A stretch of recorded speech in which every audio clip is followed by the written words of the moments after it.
Raising women's voices, one story at a time. Welcome to the She Said Project podcast.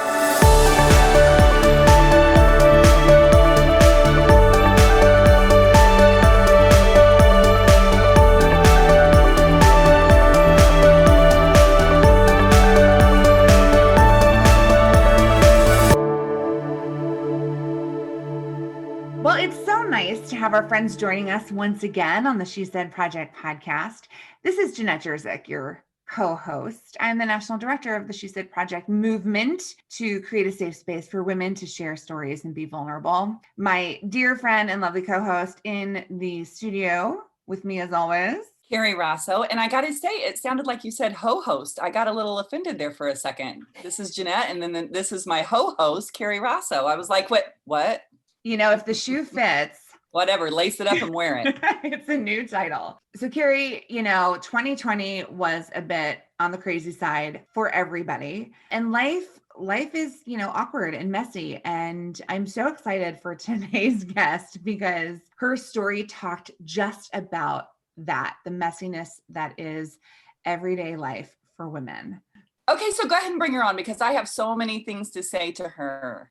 Our guest today is one of the original speakers from the very first show in Bloomington, Normal, Illinois. It premiered at the Castle Theater in 2019, and this was our first time venturing into a new community outside of Champaign, Illinois. So Amber Cook, who's here with us on the line, not only was in the very first Bloomington show, but she was like the first speaker asked to participate in this new concept.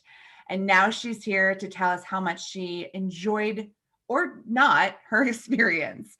Hello, Miss Amber. Hello. Thank you so much for having me. I'm excited. I'm so excited because one of the things that I absolutely loved, so the first time I hadn't met you before, and so I was totally guilty of making assumptions when I first saw you.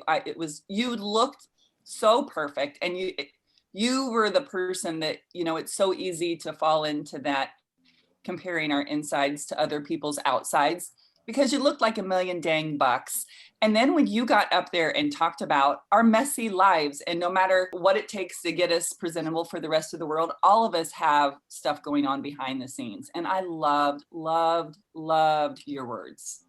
Well, thank you so much. And I appreciate your compliments that I look like $1,000,000. I don't know that I felt like it, but yes, it was a very, very cool experience. What was that like? Were you nervous? Do you get nervous in front of people? What was the process for you? Typically I don't have an issue being in front of people. Public speaking has never bothered me. However, when you're being vulnerable and sharing intimate stories about yourself, it's kind of a little bit different. I think I had a more time coming up with my quote unquote story. Just because I felt like I didn't really have a story. I mean, so many women that take the stage share these compelling stories of their life and the triumph and the hard times and all the things that they've been through. And it's just so many highs and lows. And I feel like mine is just kind of boring compared to everybody else's. However, there are there's always ebbs and flows every day. And there's, everybody has those. It might not be on a grand scale of some of the others, but I guess I felt mediocre, or that I couldn't compare to some of those things. We all have struggles every day, and it's not always perfect. No matter how much you try to make it look perfect, there's always stuff behind the scenes. So it was easy to get in front of those people and talk, but it was hard to share my story. Well, I think that's why people related to you so well, because the famous last words are when we ask somebody and they say, I don't have a story, or I'm just a fill in the blank mom, I'm just a nurse, I'm just a whatever. And that's why people related to you, because the little moments are the big moments in our lives. And it sort of just is another example of it counts. It is big stuff, what you're doing day in and day out. And I think so many people were like high-fiving themselves and each other, and like, what we do is really hard. Right. I thoroughly agree. Amber, you brought such a delightful perspective to the life of the everyday woman. Let's go ahead and share your performance from that night so our audience can fall in love with you as we have. So we're about to listen to the actual recording from Amber Cook on stage live in Bloomington, Illinois at the Castle Theater from September 2019 with her story, My Fairytale Life.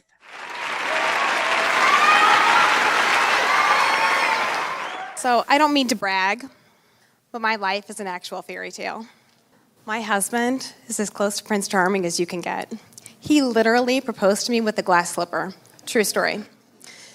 Every morning I wake up, the birds are chirping, the sun is shining through the window on my face. The woodland creatures are arranging my perfectly coordinated outfit, including accessories. And then I open my eyes. And expectation versus reality sets in. My mind spirals to remember what day of the week it is, who needs to be where, heck, where am I supposed to be today? And it's pretty much like that for the rest of the day, all day, every day. Pure chaos. Anybody feel me? Anybody? Okay. So I have 3 beautiful daughters that contribute greatly to this chaotic life. Their ages are 9, 19, and 23. And before you think to yourself, wait a minute, she's not old enough to have a 23-year-old, I'm also a grandmother. I know, shocker, right? Believe me, I was just as shocked when I found out my daughter was 8 months pregnant. Yes, my darling daughter failed to inform me she was pregnant, so it was literally like the stork dropped a baby on our doorstep. A baby boy, of course, because the girl chaos in my house isn't already crazy enough. But in case you were wondering, it is completely possible to coordinate the perfect baby nursery, including all of the newborn essentials and a wardrobe in 30 days. Cooper just turned 2, and I am completely obsessed, like to the point where my husband, aka Prince Charming, is possibly a little bit jealous that he has to compete to be the #1 man in my life. My oldest daughter, Andy, explicitly asked me to mention that it was not her that had the baby, it was her younger sister.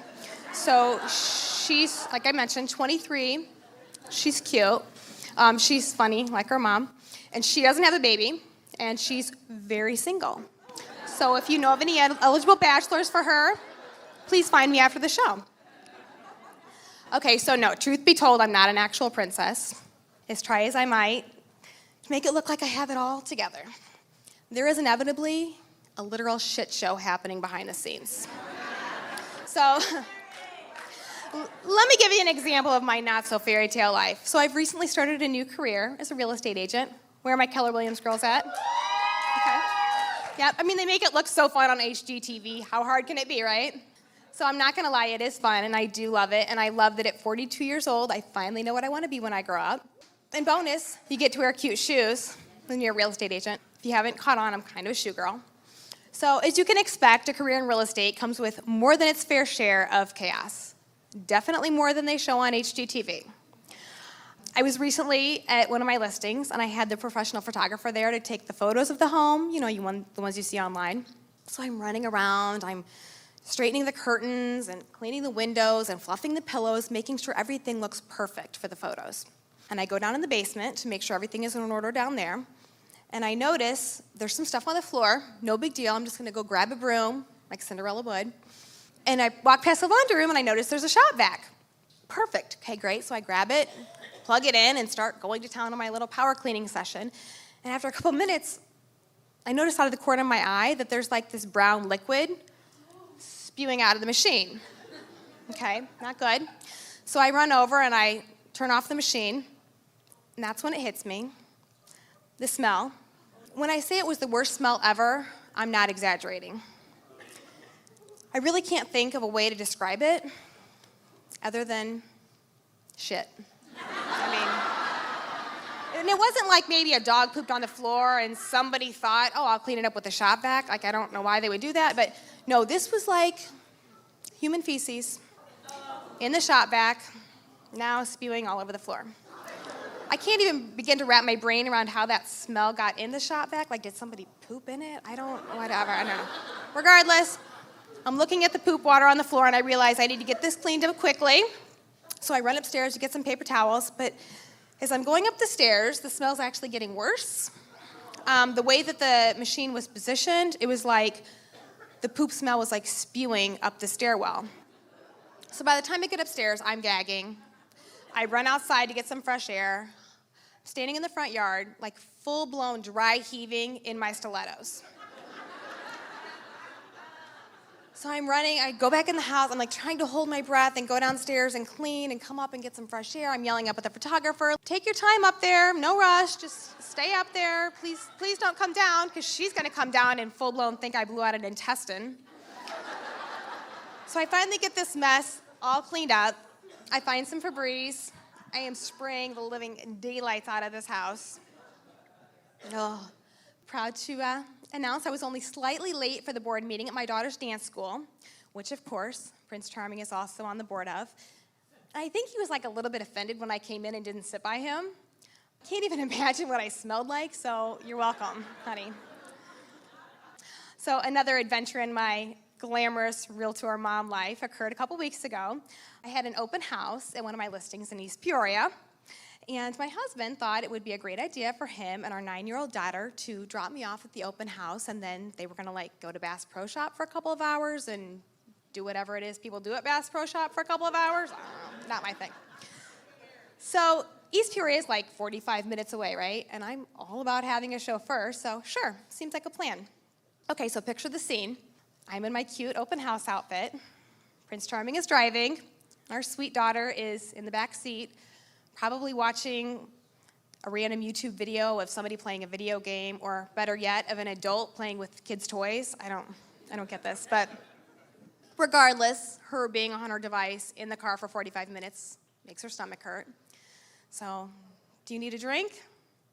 No, I'm okay. Do you need a bag? No. It's not 60 seconds later. Okay, maybe I'll take a bag.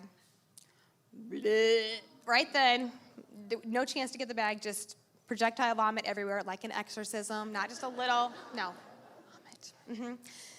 Poor thing, I turn around and look at her, and she's just sitting there, just covered in puke. I mean, I just looked back at her and I said, oh, honey, I'm so sorry, that really sucks. Babe, the house is just right up here on the right. You don't even have to stop, just slow down and I'll just jump out. Maybe not my finest mom moment, maybe a little more like the wicked stepmother. I was not about to crawl through the puke to get to the paper towels in the back to clean her up in my cute open house outfit. Nobody wants to buy a house from somebody covered in vomit. No. So yet another example of my charmed life. So before I got my real estate license, I was a director with Stella & Dot. It's this cute jewelry company that sold at in-home trunk shows. Maybe some of you have heard of it. It's kind of fun and kind of fancy, so fitting. So I had been in Vegas for our national conference and leadership training, and I was on my way home, and I had a layover in Detroit. So it's important to note my outfit for this story. I had on a black tank top and black and white chevron chiffon pants that were kind of thin, but they had like black bike shorts underneath of them, so they weren't like completely see-through. And then I had on black and gold sandals, because after 4 days in Vegas wearing heels, my feet were basically bloody stumps, like no more of that. So I go to lunch at the airport. I'm getting ready to head to my gate to head home. And I stood up. You know that feeling when you get your period? Mm-hmm. Yeah, I got my period. I could tell it was bad, like really bad, so I quickly made my way to the restroom to assess the situation. The only way I can think to describe it is crime scene. Yeah. I apologize, I didn't realize there would be this many men here tonight. Sorry. Okay, so, like I said, it was pretty bad. So I take off my pants, and they're completely stained. Then I take off my underwear because they're soaked. They're not salvageable at this point. So I go ahead and dispose of them in the conveniently located metal garbage can in the stall. I'm not kidding, like, you can't even make this up. When I dropped them in there, the entire bottom of the box fell out onto the floor. Yeah. The woman in the stall next to me thinks this is hilarious. I want to curl up and die. So now I'm standing in the stall in my tank top and sandals trying to decide what to do with my life. Because of course I don't have a backup outfit packed in my carry-on like a responsible adult. Where's the fairy godmother with a backup outfit when you need her? So I can't go into the bathroom to wash my pants out in the sink because I'm literally naked from the waist down. So I executed the only plan that I could come up with. I washed my pants out in the dirty, disgusting Detroit airport bathroom toilet. And what else? What are you gonna do? What are you gonna do? I dunked and swished them in that nasty cesspool. Oh. Then I wrung them out the best I could. And I put those wet pants back on. And I proceeded to my gate to board my plane home. The worst part of this is when I got home, I had to tell Prince Charming that there was a pretty good chance that I had contracted an STD or some kind of funk from my trip to Vegas, but I swear it was from the Detroit bathroom toilet. So why do I stand up here and share all of this with you tonight? It's a good question, kind of wondering that myself right now. But when I realized what this incredible opportunity was going to be, women sharing their stories, and I learned more about the She Said Project, and that it's all about women empowering each other, I was in. Yes, please, sign me up. I was raised by a strong, independent woman. She was raised by a strong, independent woman, and I am doing my very best to raise 3 strong, independent girls of my own. And I want them and all of you to know it's not always going to be easy. It's not going to be perfect, and it's not always going to be a fairy tale. You have to embrace the chaos. You have to embrace the embarrassing moments. You have to embrace the shit. You have to embrace everything life throws your way. Embrace your whole story, even if it isn't the perfect fairy tale. And remember, if Cinderella taught us anything, it's that your dreams can come true with the right pair of shoes.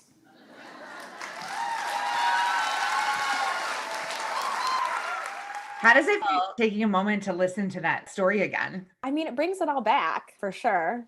That night on the stage, surrounded by all those amazing women, that was one of the things that I think I didn't expect was the just all of the praise and encouragement. And I mean, from the community and everybody around, like I had obviously like a lot of friends and family and coworkers and different people there, and to have them come up to me days, weeks after the show saying like, oh, it's so amazing, and just thank you for sharing your story, and just, you know, just the encouragement from them. But the other thing I don't think I expected was the sisterhood that we created with the group of us that were on stage that night. I mean, it's just amazing. We're over a year later and we still are in contact, you know, via text, and hopefully once this pandemic is over, we'll be able to get together again soon. But I mean, it truly is like a sisterhood that was formed. I had no idea that when I first walked into our first rehearsal that that's something that would come from it. Of all the things I've taken away from this, that's my most cherished thing. I love that you said that. Your cast really did bond and has stayed connected. And it is a blessing to know you and know all those women from that performance.